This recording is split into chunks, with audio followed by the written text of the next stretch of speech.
and it's recording on both. Perfect. Okay, so I wanted to ask you this because it was something you mentioned to me the other day, and I really liked it. And it was about AOC and Trump being outliers. Because you made a comment. You said, I'd rather have AOC be president than someone in the establishment.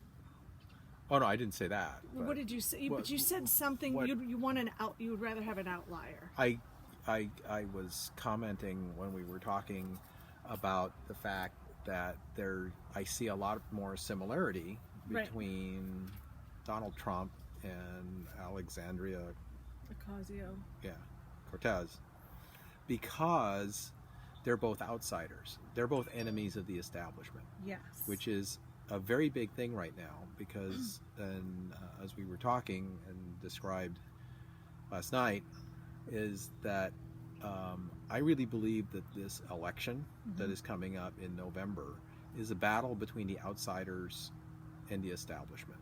So it's like the Socias and the Outsiders. Yeah. The movie The Outsiders. Yes, essentially. Right? Yeah. Oh my God, it kind of is. Right? Yeah, because if you really look at what's going on right now, you have Joe Biden is the candidate of the establishment. Yeah. He stands for everything that the Washington D.C. complex values near and dear, and not just the Republican. Or not just the Democrat, but also the Republican part of the establishment. So I was driving to the post office and I was listening to the radio, and they said Bush's administration, they're supporting Biden, and I was like, that is exactly what you were talking about. That's exactly because the establishment. Because it's Republican or Democrat, they're the same thing. And this is what I wish people understood about Trump and why the Dems and the establishment Republican hate him so much, and they need us to hate him because he's an outlier. Sure. He is not the swamp. Yeah, and just the same way that the people in the establishment really don't like Alexandria. Right. Right? Because she's an outsider too, and she brings things to Washington D.C. that they weren't counting on. And like what? Well, she's got different ideas about the balance of how the social compact works in the United States, and that's playing out on the streets of America right now in terms of the going back and forth. And Trump's on also part of that movement. He was actually the beginning of that movement in 2015 when he won the nomination. It sent shockwaves through Washington D.C. And he spent pretty much the entire of his first administration fighting off, think about it in terms of Washington insiders. So first he was fighting off Brenner and Clapper, and then Comey, and then it slowly morphed, and then now he's fighting off. He was fighting off you cross the aisle and you got Mattis, and then Bolton. But all of these guys all know each other. They're all part of the same deep establishment viewpoint of long-term bureaucracy in Washington, D.C. that has, pretty much thought they were the people running the country, not the politicians that were going in and out of office. And, it's not just Trump. They oppose, Obama had trouble getting a lot of his policies through as well. And because basically they weren't comfortable with the fact that he was trying to change things, in a different direction from where Trump's trying to change stuff. But essentially, he was trying to change stuff and coming in because, he was kind of a bit of an outsider in the Washington world, too. He was always the guy, I always remember Obama, he was always the guy at the edge of the photograph. Oh, yeah. Right? He was never in the center. And photographs are very telling things when they take the stills. If you're in the center, that means, you're part of the inner circle. You're a cool kid. And I always noticed that Obama was always on the edge of the photographs. He was never in the center. And then Trump wasn't in the photograph at all, right? I mean, they take pictures of presidents and all that kind of stuff, and they won't even let him be in the picture. So, that's even further out from the cool kids. Here's what I tell people, too. And this video isn't pro-Trump or anti-Trump or anything. We're just saying things for what they are. But the more the establishment goes after Trump, the more I see his value. And I don't know why other people aren't seeing this. Well, they're sucked into the hate Trump. And I'm like, but we all want the corruption to go away, and all the corrupt people are trying to push him out. Sure. So what does that tell you? Well, it tells me that, the November 2020 election is a very important one for the United States, because, and I've been asked this question several times now. And Yeah. so what does the 2020 election really stand for? And what it stands for is a very simple question. If you vote for Trump in November, you're not voting for the guy per se. You're voting for the outsider agenda continuing to change Washington, D.C., Right. which is why he was voted in the first place. Right. Simultaneously, if you vote in super progressive candidates along the lines of Cortez and her group, you're also voting for outsider change to come to Washington. And it's basically creating both sides against this middle in the Washington establishment. If you vote for Biden in the November election, what you're voting for is the return of the dominance of the Washington establishment over America and its culture. And it's not just Democrats, it's like the Bushes. Oh yeah, well, I mean, the establishment crosses party lines, because if you've ever been in Washington D.C.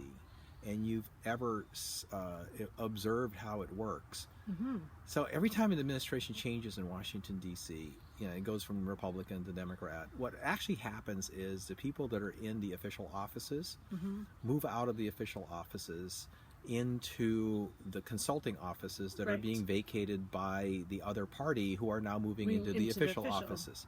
Right. But they never leave. Right. They're both still in town, and they just shift which part of town they go to work at. Right. And really, to tell you the truth, from a public transportation system, you're only talking about 1 or 2 metro stations difference in where you get off to go to your office. Sure. Right? So it's almost no difference at all. And so come November, the people of the United States have to make this decision of whether they want to continue what is admittedly a very tumultuous path. Right? There's lots of things, lots of emotions going back and forth, where America is kind of like in a social revolutionary upheaval inside of itself, asking really tough questions about what do we want to do with our country. And that's what people like, to me anyway, both Trump and Cortez stand for in this country right now. Or do you want to go back to, what the world was supposed to look like that started at the end of World War II, and and the various presidents since World War II have warned about several times. I mean, Eisenhower warned about it, Kennedy warned about it, Nixon warned about it, Reagan warned about it, and in their time tried to make changes to the system that they could, but it wasn't as polar as it is today.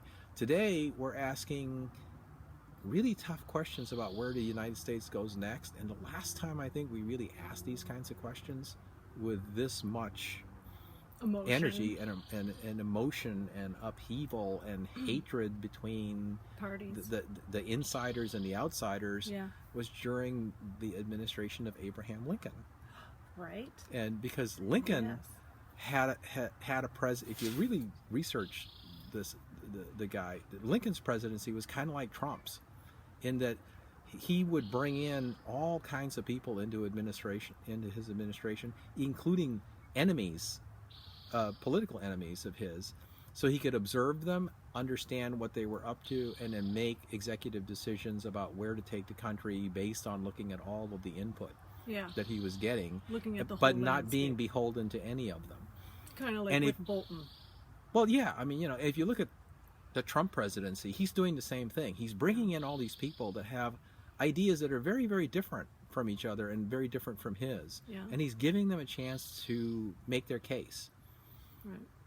But he's not letting them own the case. Right. Which is what an outsider does. An outsider makes these decisions based on looking at all the facts and saying, you know, like, I am the chief executive and this is my job and this is, and I need to figure out, after listening to these guys, what the right answer is for my country. And, you know, it just so happens that in a lot of cases, he's finding that the establishment people have ideas that are outdated in some cases, not adapted to current conditions in other cases, don't look towards the future. Right. In many cases. I mean, you know, look at some of the policies that he's been implementing. You know, he's dealing with changes in relationships with the other largest economy on the planet, which is China, and he's dealing with it looking forward. The last guy that really dealt with it looking forward that way was Richard Nixon, where he changed, he changed how we deal with these people, knowing that they're very different from us. And, you know, but it takes an outsider to do that, because it's very insular in Washington, D.C. Right. The policy papers and the ministerial works that they put out, for the most part, are all about protecting the status quo. Of course, yeah. And them. Yeah, but I mean, you know, like, I don't think these people think that they're bad people. I think they believe that they are, you know, patriots to the United States. But the answers that they're holding on to are not what the U.S. needs. Right. Because what we were doing yesterday is not going to work for our tomorrow. And so you've got people that are coming in from the outside that are exploring what's the right answer for tomorrow. Right. And, like Cortez is too. Yeah. She's yeah, just on the other side. Yeah, she's on the other side. But she doesn't let people bully her. Right. You know, it's basically, I'm asking questions that I know the answers to are tough. You know, and I think, you know, Trump recognizes outsiders when he sees them, which is, you know, I kind of find it very funny that one of the favorite things that he likes to do with Cortez is prop her up and go like, you know, if she ran for the New York State Senate against Chuck Schumer, she'd win, right? You know, because he's basically saying, you know, there's another establishment guy, and you know, I really think that the movement of the country is towards having more outsiders take over Washington for a while, and you know, and when you put it that way, it makes sense to people that that is what we wanted. Maybe it's a little bit more uncomfortable than people thought it would be, but I really don't think that people should be that surprised by the fact that this is an uncomfortable process. Sure. You know, the establishment is making it very uncomfortable. Well, yeah, but I mean, you know, but on the positive side of it, okay, so it's tumultuous, and people are asking all kinds of tough questions, uncomfortable questions, right? Yeah. And it's about as close to a civil war as you can get without firing shots at each other. But that's the really cool thing about this. We are having a civil war without having to kill each other. Yeah. And that is something new and unique in this world, because in most cases, very few other societies have been able to accomplish something like that. And here we are experimenting with it. And so, you know, for me, I don't feel like it's a bad thing that's going on. I feel like this is like, if you were really looking at the American experiment and where it's going and how it's able to find solutions and ask tough questions better than any other place on earth, this is actually, I think, going to go down in history as an example of a better way to get things done. And that's just how I feel about it. You know, granted, I tend to see the best in America at any given time. Yeah. Because, and I love that about you too. Because you are an optimist. I am. I'm very optimistic about the United States and what its potential is, because it brings so many good things, not just to the people here. It allows people to ask these kinds of questions that in other parts of the world, if you ask these kinds of questions in other parts of the world, like where? Well, if you ask these kinds of questions in Hong Kong, they just passed a law that says the maximum term for asking these kinds of questions is life imprisonment. Right? I mean, you know, that's today. It's being implemented right now. You know, July 1st is the first date that can happen. And guess what? They are arresting people in Hong Kong for asking questions, questioning the validity of the choices that the state is making. Right. And that's, look, that's life imprisonment. In other parts of the world, you ask questions about saying you don't like what the establishment is up to. They don't put you in life in prison. Yeah, they put you in a hole in the ground. Yeah. Right. But in the United States, we actually take the risk of letting people go do things to express themselves, even in the middle of trying to protect the rest of the population from a pandemic. Yeah. So like, what does that make us? Some people would say it makes us foolish, decadent, unable to control ourselves. I don't think so. I think what it does is it shows just how adaptable the American experiment still is. 244 years later, it is still the most amazing social experiment on this planet that's ever been. So you always have the best positive outlook on things, and I love that, because there's so much negativity and fear going on, and it's nice to be reminded about the positive things. No one ever hears that anymore. Well, it's not cool right now. That's because it doesn't get clicks. Yeah. Right? It's not something cool kids say. But I think it's something cool people think. Yeah. And the thing is, you don't always have to say it. You just have to know it. I love the outsiders. Yeah. Because they're outsiders. I do too. I mean, when I really think about it, and you just have to step back from it and I've always known Trump I just didn't put the connection between him and Cortez, because they really are in the same boat. Yeah, she's just not holding a powerful position, but they'd probably be going after her just the same. Well, they are. I mean, they are going after her just the same, and it's and the people that are going after her the hardest are the people in the party. Her party. Yeah, because basically, it's like you have an outsider that just came into a position of influence in the Democratic Party. Yeah. Right? And this is an outsider who isn't going to cave. Right, no, right? She's not. So you had a guy like Bernie Sanders, right, who was supposed to be, the new blood and the new direction. Except he's been there forever. Well, he's been there forever, and two, he's caved twice. Right? He takes the paycheck. Yeah, he took the paycheck, like no ifs, ands, or buts about that. And that's got to be infuriating for his supporters, because you knew he was going to take the paycheck. Well, everybody did. I mean, except for his supporters. Well, but that's because his supporters are. I mean, his supporters are coming into it because they want to see, they are really outsiders, and they wanted to see change. Right. I mean, quite honestly, they recognized him as an outsider, but he's not. Yeah. That's I mean, thing. Honestly,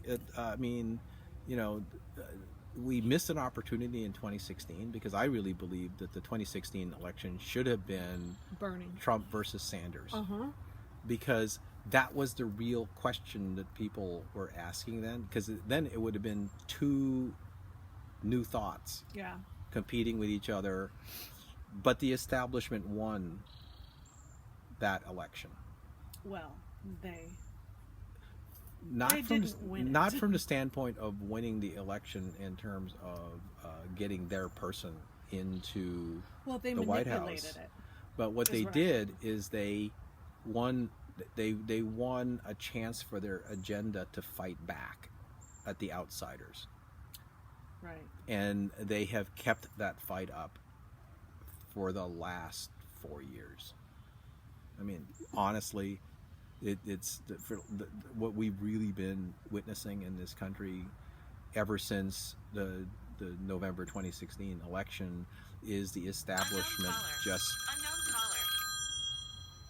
Oops. That's okay. It's life.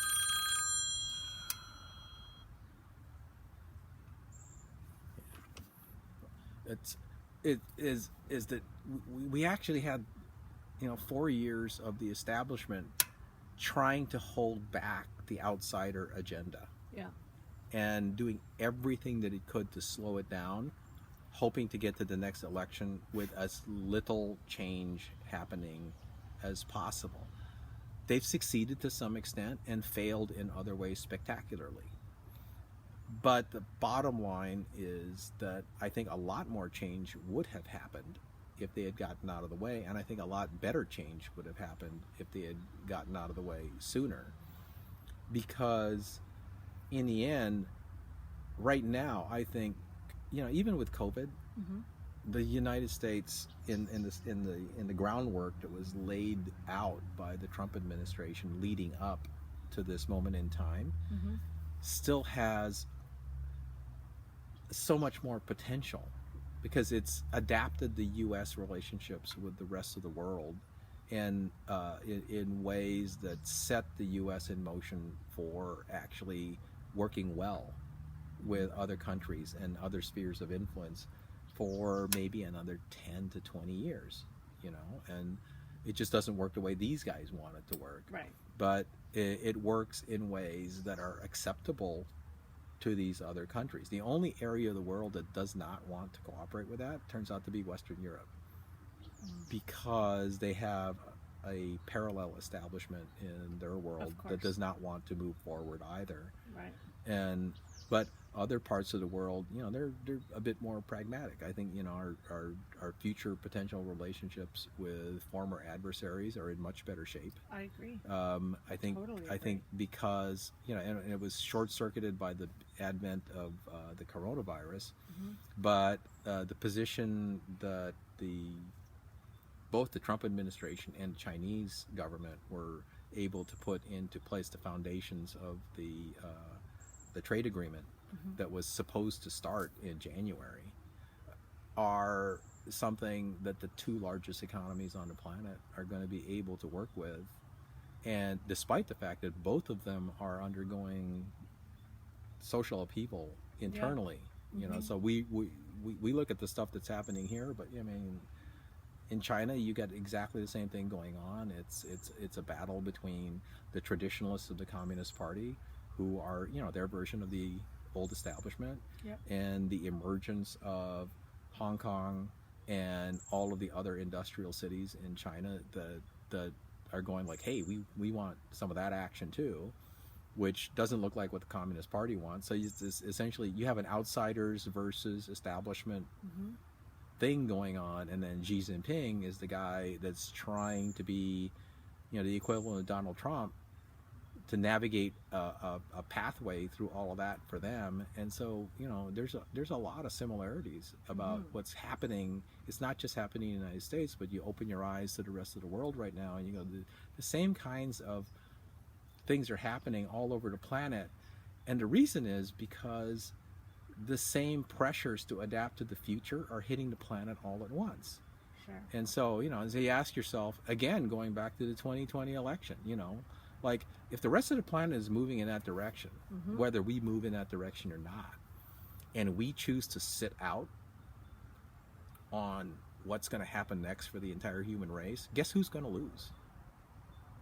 It's the guy that sticks their head in the ground. And the way you stick your head in the ground is go back to the old establishment. So, I'm kind of hopeful that people start to figure out that is the decision that America has to make. I agree. And whether someone likes Trump or not, because the people that don't like him hate him so much, but the one good thing I've always seen about him is that he's the outsider. All we do is bitch and complain about Bush, Obama, you name it, all of these establishment people, and then you get someone from the outside and everybody hates him. It's like, no, he's not tainted. And in fact, in the private sector, he didn't hang with those people. No, he didn't. And that's what he was like about it. He was an outsider with a lot of that establishment. Absolutely. In the private sector, I mean, they as came well. to him for money, but Sure. he didn't want to have anything to do with them. Yeah, no, I mean, like, that's good in my eyes. It is for me too. And I'll share a little bit. My outsider impression of Trump goes all the way back to 2003. Okay. Right. So this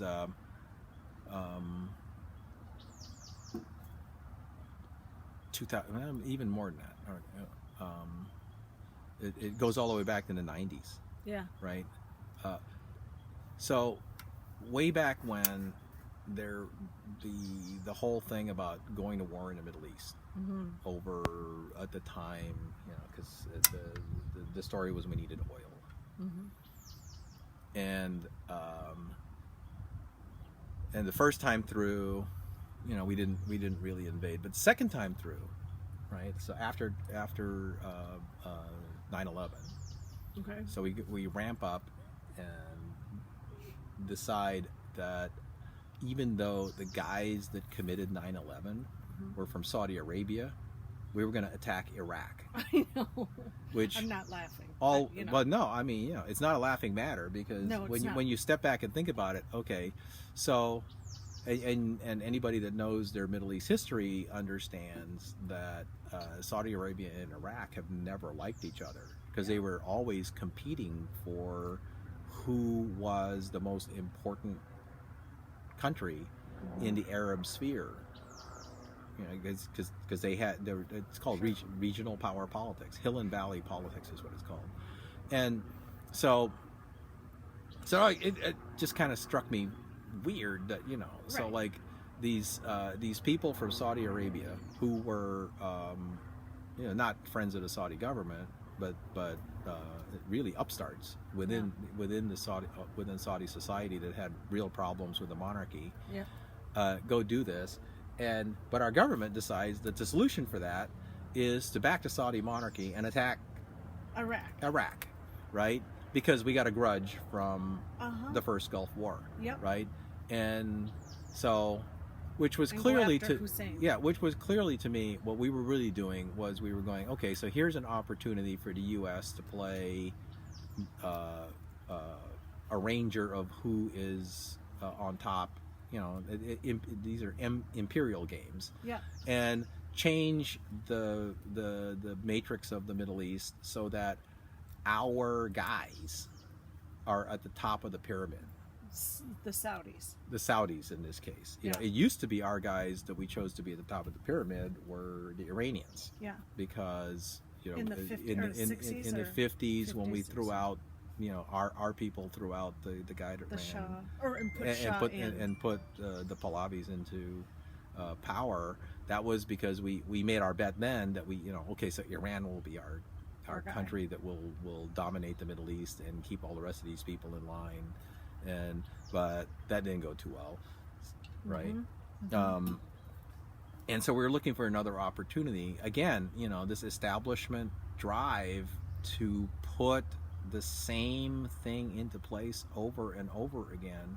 So the model that we had was we needed one country that was super friendly to the U.S. that would be our proxy in the region, so that we would not have to worry about it. This is a strategy for proxy wars and proxy domination. It goes all the way back to the Cold War, which, by the way, ended in 1989, right? It was long over by then. But being establishment people, they go like, well, when in doubt, do what you know.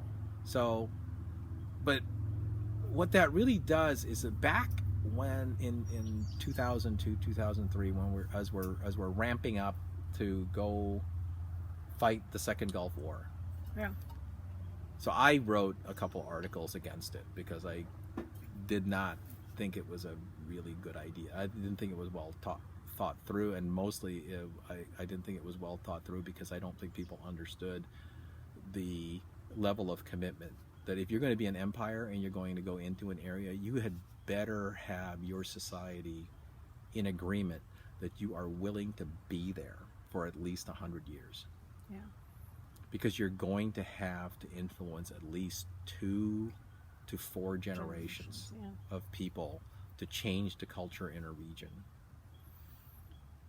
And I didn't think the U.S. had the U.S. doesn't know how to do that. We can't. Well, we don't even have that kind of patience. We don't have the patience, and we tend to leave, right?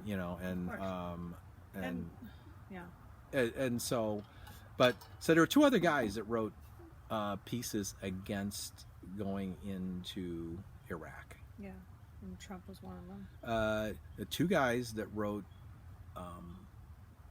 against going to Iraq, interestingly enough, were Donald Trump, who was a private citizen at the time, Yeah. and a young man named Barack Obama.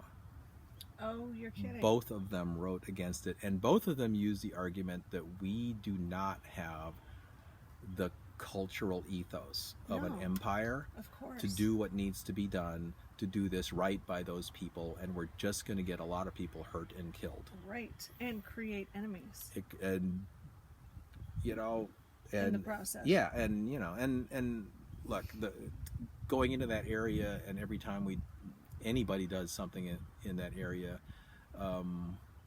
messing with regions is measured not by power, it's measured in blood, and the price of involving yourself in that area always has the same price. It's 400,000 dead bodies per decade. Yeah. Most of them innocent. So you really got to have a pretty callous disregard for human life. To make that decision. Yeah, to pull that trigger. to say, you know, like, that's fine. Yeah. Right? No, let's try it. Yeah. But okay. So, but the thing is there, you know, so this was So that was Bush Senior. that was Bush 2, 2003. That was No, I'm talking about before Gulf War Yeah, the Gulf One was Bush Senior. Yeah, but Second one was but he Bush never Jr. invaded, so he pulled back, but there were a lot of people that were going like, nah, we should have gone, Yeah. right, on the first time, and so they spent another 10 years patiently waiting for, you know, having this Junior to come little establishment resistance, Yeah. waiting for their chance to go do it again. Right. All right. And that's what Bush and Bush did. Yeah, and you know, and come the second chance, right? You know, like I said, you know, like, so you got these guys. They're from Saudi Arabia. We know they're hiding in Afghanistan, which is Let's go to Iraq. nowhere near Iraq. So we invade Iraq, right, and destabilize the entire Middle East, and kill 400,000 people over 10 years.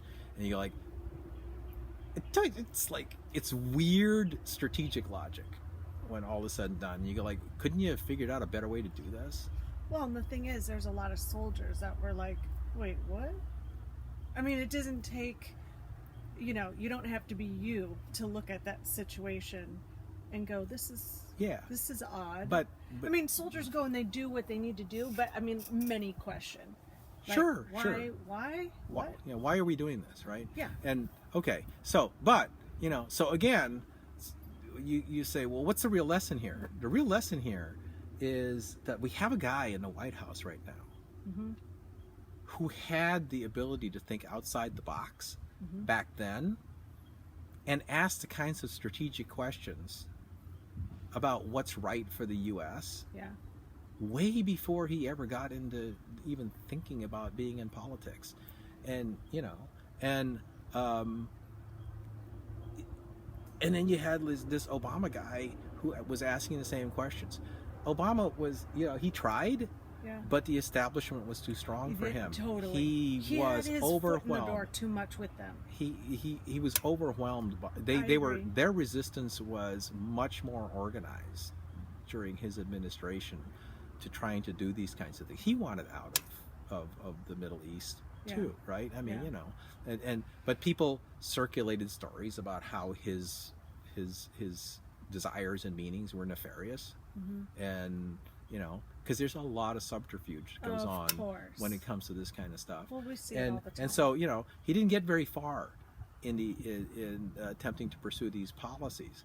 Well, but I don't think he had a strong enough personality like Trump does to put his foot down. And maybe it's not the personality, but it. He didn't have the tactics, right? Right, there you go. That's the word. So the thing that's different, it's like the strategies they're trying to execute of getting the U.S. ready for the future, just because that's what a president does, right? You know, that's their job. Yeah. You know, and if they do that job, then the U.S. is going to be okay for another 50, 100 years, and if they don't do that job, then the U.S. disappears. Yeah. Right, and I think they all try to do the job. I think they're, you know, these are not bad people. I really believe that they're trying to serve their country. And the difference is, so Trump understands how to play games to undermine the resistance, and he's good at it. Yeah. He has raised their nervousness and anger to unprecedented levels. Yeah. And yeah. he has done it on purpose to destabilize their ability to resist. Yeah. And it's working.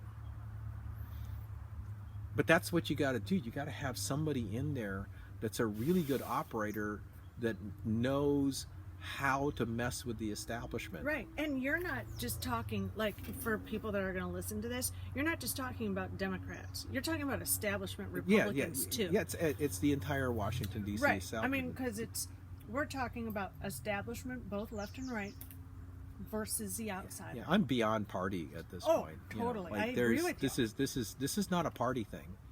That's right. It's being made out to be a party thing, but this is not a party thing. This is one kind of America versus another kind of America. Yeah. Making hard decisions. And this you is actually- Abraham Lincoln. And you have both parties on both sides. Yeah. Do you know what I mean? Whether they're constituents or people that are Democrats sitting with the right, or the right establishment sitting with the Democrat establishment left. You know, it's like Because it used to be Democrats and Whigs. Now it's Democrats and Republicans. But, Yeah. You know, but it's still the same. They're all these are the people of the castle keep, Yeah. right? And it's kind of interesting if you ever get a chance to be in Washington D.C. during a major election. It's kind of an interesting town. Yeah. Well, it's interesting anyway. It's in that I did it once, and I was there, and I go out to a bar, and all the locals are there, and being from the provinces, you kind of go like, oh, this election is big, it's huge, it's changing things, the control of Congress is shifting, and who's going to run the country, what kind of legislation is going to get passed, and all that kind of stuff. The kind of stuff that means something to people like us out in the hinterlands, right? And I'm sitting at a bar in Washington, D.C., and they're all going, oh, yeah, I'm going to have to move my office. Right. And, but life will go on. Everything's fine. Nothing's really going to change. And I'm going like, oh, my God. They're detached. Yeah, very detached. Yeah, I know. Very much the mentality of the people that live inside the castle walls, right, guarded by the royal guard, that don't have to worry about what's happening to the peasants and minions on the outside, right? It's like, they're out in the hinterlands, right? Like I say, like I'm just from the provinces, right? But that makes me an outsider. Sure. So I have a natural attraction to people that have this outsider zeal for adapting what goes on inside the Washington Beltway to the needs of the world outside the Washington Beltway. And I think that's an important thing to go after and support, because the needs of the people and other countries. Yeah, because beyond the D.C. Beltway, there's the United States. Beyond the United States, there's the rest of the world. Yeah. And all of those things interplay, because we've linked our economies with other countries. We're not insular anymore, and that has made it so there have been no great world wars for some time. Sure. And that's part of making it so that you can continue to grow and enjoy life and stuff. I mean, it works to some extent in other parts of the world for them as well, but it works amazingly for the U.S. and so basically you don't want to lose that. Right. Going back to the establishment would bring in people that have much harder attitudes about what they demand from other countries, things that other countries can't give.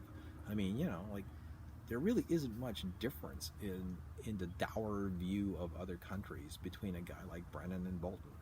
Yeah, that's right. Yeah, they're the same. They believe in U.S. policies that worked during the 1950s, the 1960s, right?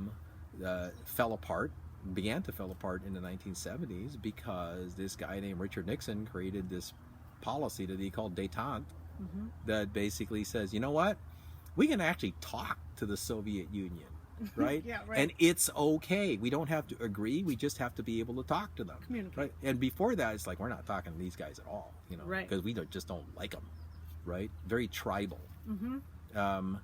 And I noticed that. Tribal is a good way to describe. Well, it was. I mean, it was a very tribal approach, a very ham-handed tribal approach up until Nixon decided that, talking is a good thing.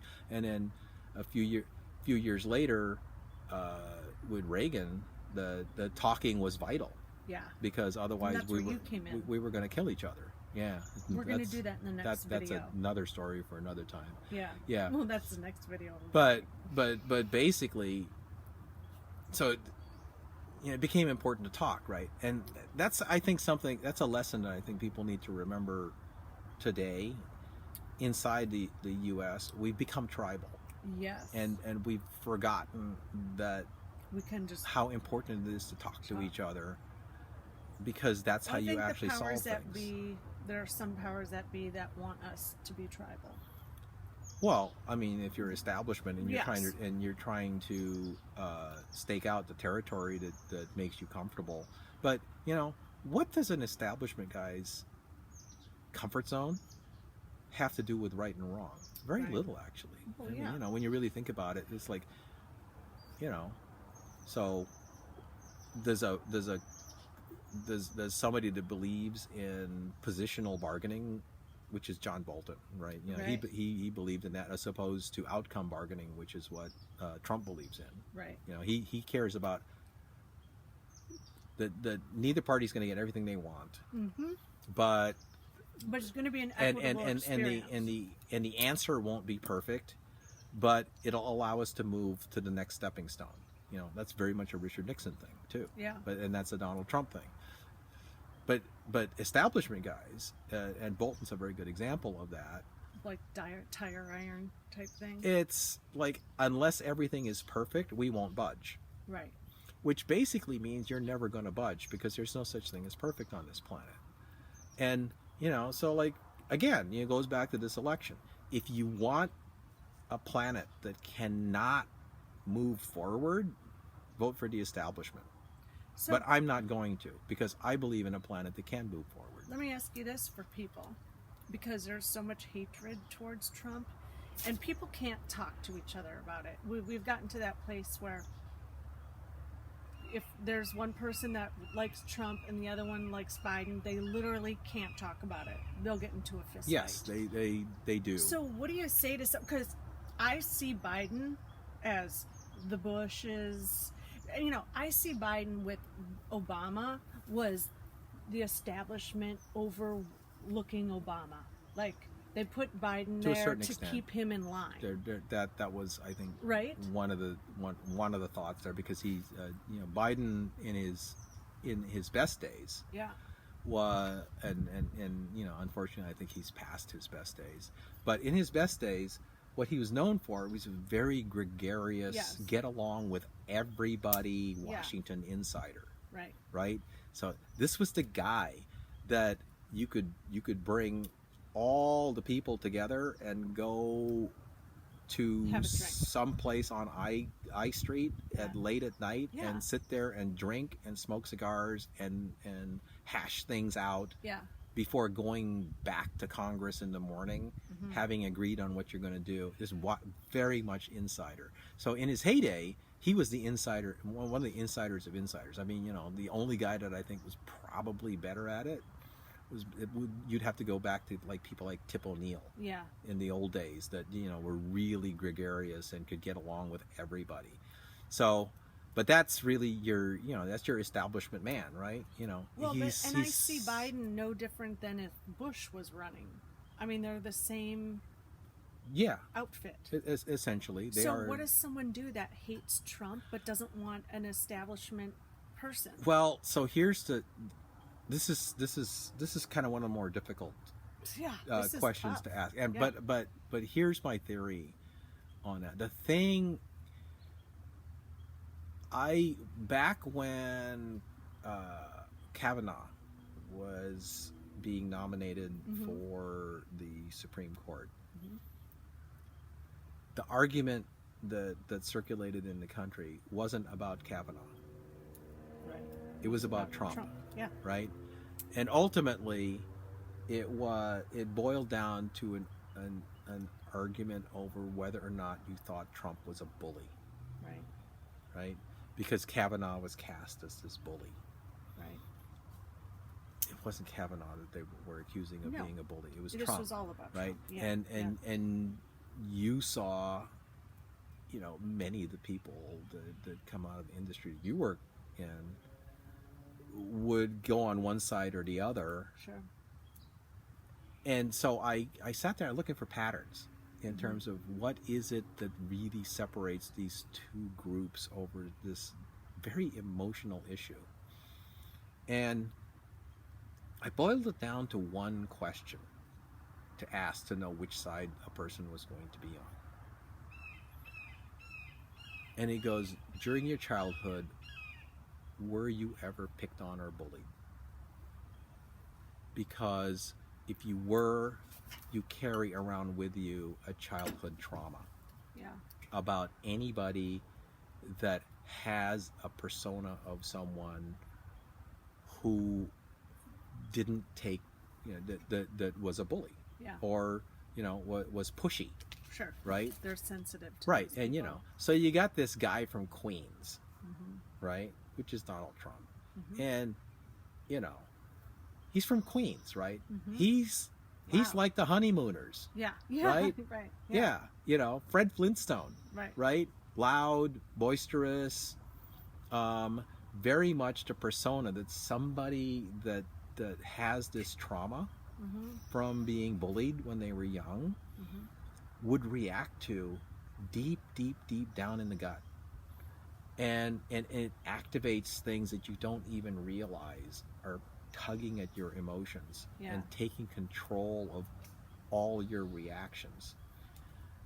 And in that moment, you make a decision as to whether or not you like this guy or you don't like this guy. And once you make that decision, the facts don't matter.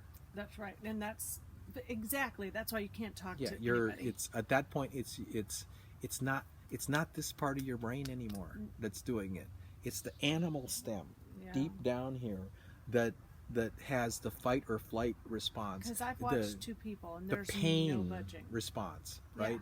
Yeah. Because basically you're not thinking with the logical part of your mind. Right. You're thinking with the animal brain part of your mind. The animal brain part of your mind will only go like, this guy could hurt me, emotionally or physically, but in this case emotionally. This guy can hurt me emotionally, and I need to defend myself. Yeah.